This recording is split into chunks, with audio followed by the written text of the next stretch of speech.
Kurang lebih 2 bulan lagi pertandingan babak ron keempat akan segera dimulai. Dan demi bisa mewujudkan mimpi menembus tebalnya dinding dunia, PSSI dan segala jajarannya terus mengupayakan segala cara untuk menambah pemain baru guna menyempurnakan skuad tim Garuda. Menariknya, gak hanya pemain-pemain baru, pemain-pemain lama seperti Elkan Bagot yang baru saja mendapatkan tempat di Ipswich Town dipercaya bakal comeback ke skuad Garuda pada bulan Oktober mendatang. Sementara Oleh Romeni yang sebelumnya sempat cedera dan diprediksi harus absen di round keempat, menunjukkan kegigihannya untuk tetap bisa berjuang bersama skuad Garuda di kualifikasi Piala Dunia 2026. Sementara di sisi lain, Coach Pastor baru-baru ini telah membuat story untuk menganalisis tim-tim dari Timur Tengah. Dan kemungkinan Indonesia akan all in di babak round keempat nanti dengan kekuatan baru dan strategi baru.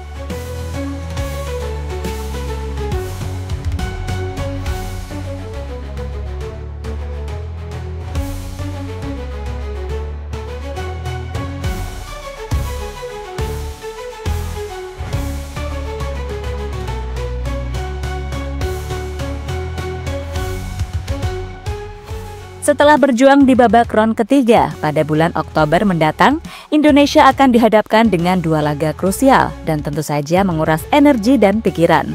Ya, 2 pertandingan yang akan menentukan arah takdir timnas Indonesia menuju sejarah. Jelas ini bukan cuma sekedar sebuah laga hahaha terus pulang, tapi ini adalah pertandingan batas surga neraka bagi para punggawa Garuda. Jangankan 2 kekalahan, bahkan 2 hasil imbang pun bisa menjadi mimpi buruk.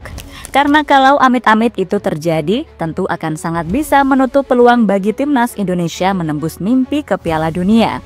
Nah, dalam hal ini, kita juga harus tahu kalau ada kemungkinan Oleh Romeni akan absen. Tapi kita juga nggak boleh mendahului takdir, karena di sisi lain, Oleh sendiri sedang berjuang keras dengan segala metode untuk bisa kembali tepat waktu.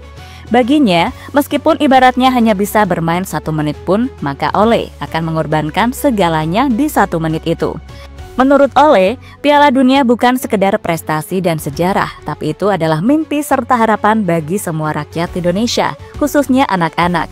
Melihat sang Garuda tampil di panggung tertinggi, sepak bola bagi Oleh adalah sumber kebahagiaan, maka untuk mencapai kebahagiaan itu, ia siap mengorbankan tenaga, waktu, dan pikiran untuk bisa membantu tim ini.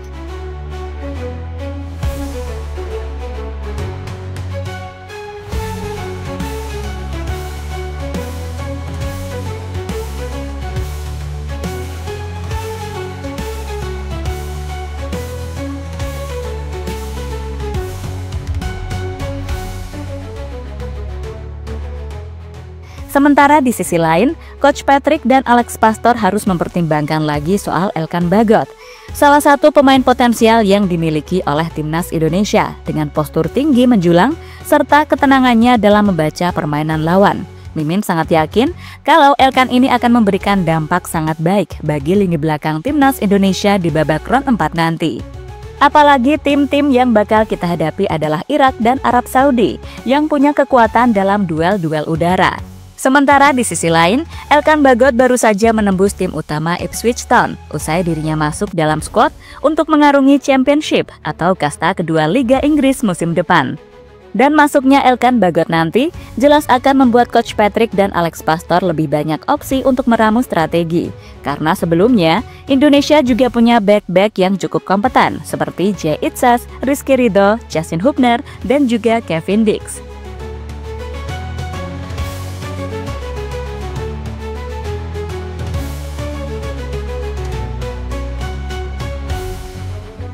Skenario gila timnas lolos ke Piala Dunia. Di atas papan taktik yang penuh akan ekspektasi dan tekanan, satu formasi telah disiapkan. Dan ini jelas bukan sembarang susunan, melainkan strategi tempur untuk memenangkan mimpi besar ini. Tapi untuk sekarang ini, kita coba mulai susunan semuanya tanpa ada nama Oleh sebagai pemain utama, mengingat kondisinya yang masih riskan. Nah, di bulan September, jika semua proses naturalisasi sudah clear, maka 2 laga uji coba melawan Kuwait dan Lebanon bisa menjadi kesempatan Patrick Kluivert buat mematenkan segalanya. Untuk formasi, 3-4-3 adalah pilihan paling realistis. Hanya saja intensitasnya lebih didorong untuk bermain atraktif, bukan reaktif. dengan jarak antar lini yang tak begitu jauh. Untuk pos kiper, memang hingga kini kita punya dua penjaga gawang kelas dunia, yaitu Maarten Paes dan Emil Audero. Tentu saja, ini akan menjadi dilema bagi Patrick Kluivert untuk memilih siapa satu di antara dua penjaga gawang itu untuk diturunkan menjadi kiper utama. Jika soal urusan skill dan kematangan untuk menjadi benteng terakhir, Emil dan Maarten Paes memang bisa dikatakan seimbang. Namun dari sisi ketenangan menerima back pass dan kemampuan build up, rasanya Emil sedikit lebih unggul. Ditambah level di mana ia bermain, sejatinya sudah menjelaskan semuanya. Maka 60-70% Kluivert akan memilih Emil sebagai kiper utama. Tentu saja ini bukan cuma jadi laga hidup mati bagi timnas, tapi juga bisa menjadi pertandingan paling menentukan dalam karir seorang Emil Audero. Bermain di tanah musuh dengan suhu yang panas, plus disaksikan puluhan ribu supporter lawan, di sini pengalaman Emil benar-benar akan diuji. Ya, meski dukungan supporter terus mengalir, terlebih ia juga telah kembali bermain di Serie A bersama Cremonese. Namun, tak bisa dipungkiri, ia masih berdiri di tengah pusaran keraguan dan kritik, serta rasa sakit beberapa supporter yang masih menganga akibat ucapan sang ayah di masa lalu. Tapi Emil tetap berdiri dan justru disitulah letak kisah besarnya.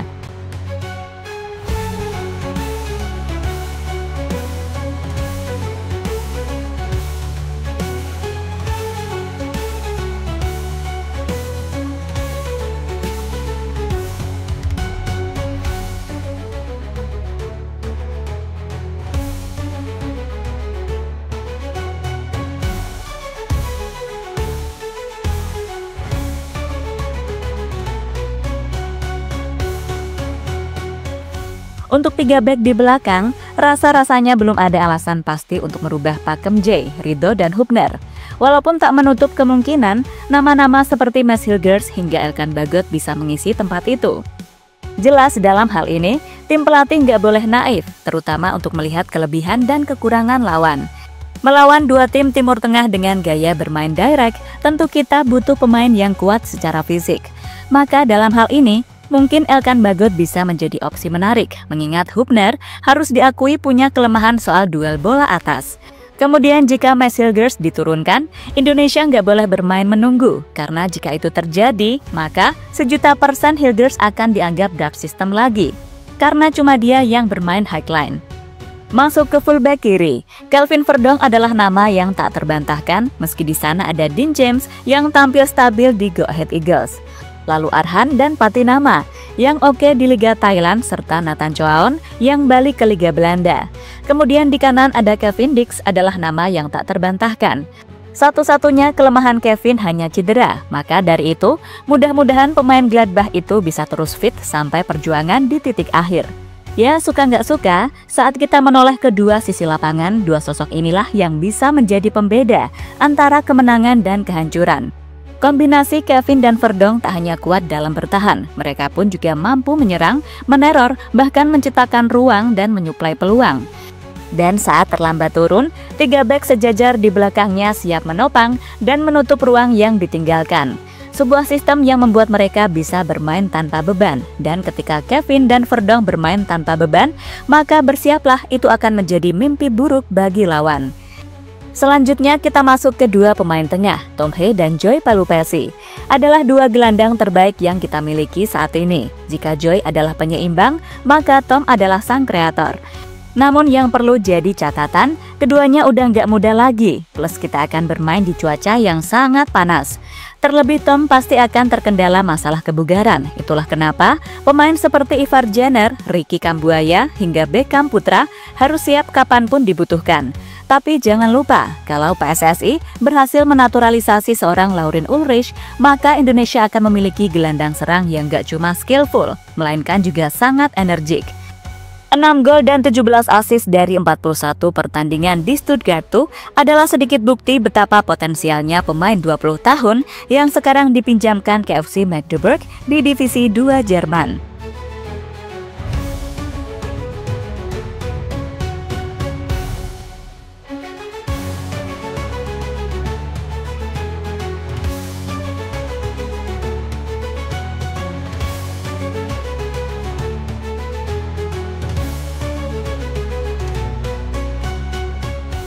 Iya, selanjutnya kita masuk ke barisan pendobrak milik Garuda. Di sayap kiri, jika Ragnar Oratmangun belum bisa fit 100%, mengingat sampai detik ini FCV Dinder mengabarkan jika Wak Haji masih proses pemulihan, maka Eliano Renders adalah opsi terbaik. Selain tentu di sana bisa juga diisi pemain seperti Lily Pali atau Ding James yang bisa didorong lebih ke depan. Namun jika PSSI berhasil mendapatkan Adrian Wibowo, maka winger LAFC itu bisa menjadi alternatif yang bisa mengejutkan Arab Saudi. Dengan kemampuan akselerasi serta mencari posisi, Adrian bisa menawarkan kejutan yang mungkin akan membuat Sultan Al Ghanam, bek kanan Arab Saudi milik Al Nassr, kerepotan meladeni kecepatannya. Kemudian di sayap kiri, harapan terbesar tentu jika posisi itu diisi oleh Miliano Jonathans sebagai pemain utama. Dan ujung tombak, Mauro Zystra dirasa jauh lebih matang untuk menjadi pengganti Ole ketimbang Jens Streven yang masih harus berjuang menempa dirinya di level profesional. Tapi jika boleh subjektif, Mimin ingin melihat trio Ragnar, Mauro, dan Miliano Jonathans sebagai tiga di depan.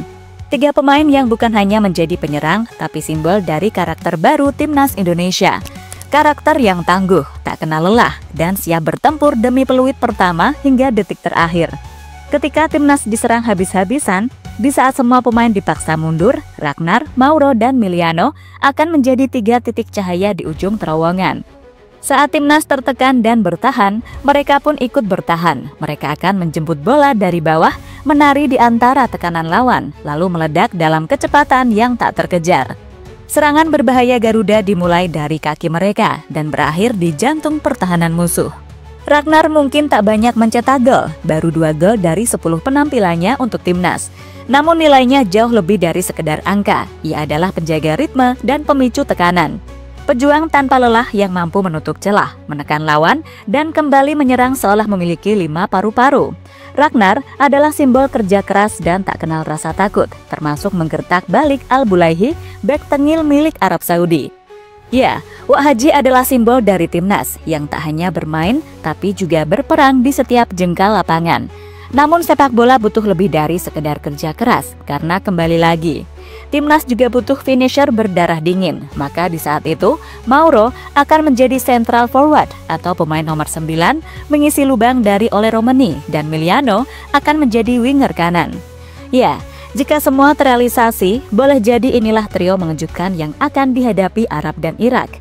Ketika Ragnar dan Miliano berlari membawa badai, maka Mauro telah menunggu dengan senyap seperti pisau di balik bayangan.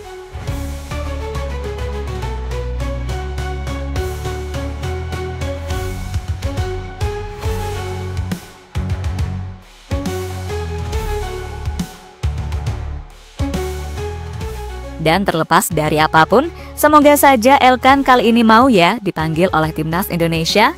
Dan semoga pas Garuda calling nanti, semua pemain bisa datang dengan kondisi terbaik. Termasuk Ole pastinya, karena dia sendiri pasti juga ingin sekali membantu Indonesia merajut mimpi. Bagi Ole, ibarat peluang sembuh tepat waktu cuma 1%, ya udah segala cara akan dia lakukan. Dan semua pemain ingin Timnas Indonesia mewujudkan mimpi bermain di panggung dunia.